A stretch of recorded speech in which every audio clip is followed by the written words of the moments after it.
అని చెప్పేసి కోరుకుంటూ తీర్మానాలలో మొట్టమొదటిది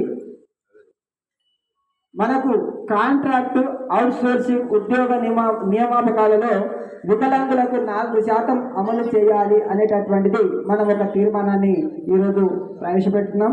అట్లాగే రెండవది నిరుద్యోగ వికలాంగులకు స్వయం ఉపాధి శిక్షణ కేంద్రాలను ఏర్పాటు చేయాలి. ఎవరైతే చదువుకొని ఉద్యోగం లేదో వాళ్లకు శిక్షణ తరగతులు ఏర్పాటు చేసి వాళ్లకు శిక్షణ కేంద్రాలు ఏర్పాటు చేయాలి అని చెప్పేసి ఒక తీర్మానం. మూడవది జిల్లా వ్యాప్తంగా ప్రభుత్వం నిర్మించినటువంటి షాపులు ఏవైతే ఉన్నాయో ఆ షాపింగ్ కాంప్లెక్స్లలో వికలాంగులకు 5% ఖచ్చితంగా ఇచ్చేలా మనము చేయాలని చెప్పేసి మనం భవిష్యత్తులో 3 సంవత్సరాలలో ఇదొక తీర్మానం చేయడం అనేటటువంటి జరుగుతుంది.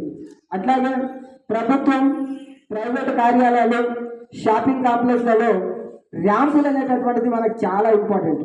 ర్యాంపులు అనేటటువంటిది ఎక్కడ కూడా లేదు. వికలాంగులు ఏ ఆఫీస్కి వెళ్ళాలనుకున్నా చాలా కష్టమవుతుంది. కాబట్టి ర్యాంపులు ఏర్పాటు చేసేలా మనం ఈ 3 సంవత్సరాల ఏదైతే మళ్ళకు కాల వ్యవధి ఉందో ఖచ్చితంగా ఈరోజు ఇవి కావాలని మనము ఈ తీర్మానం చేసుకుంటున్నామో 3 సంవత్సరాల తర్వాత అవి అయినాయని చెప్పేసి మనము ఆ రోజు ప్రగతి నివేదికలో పెట్టుకోవాల్సినటువంటి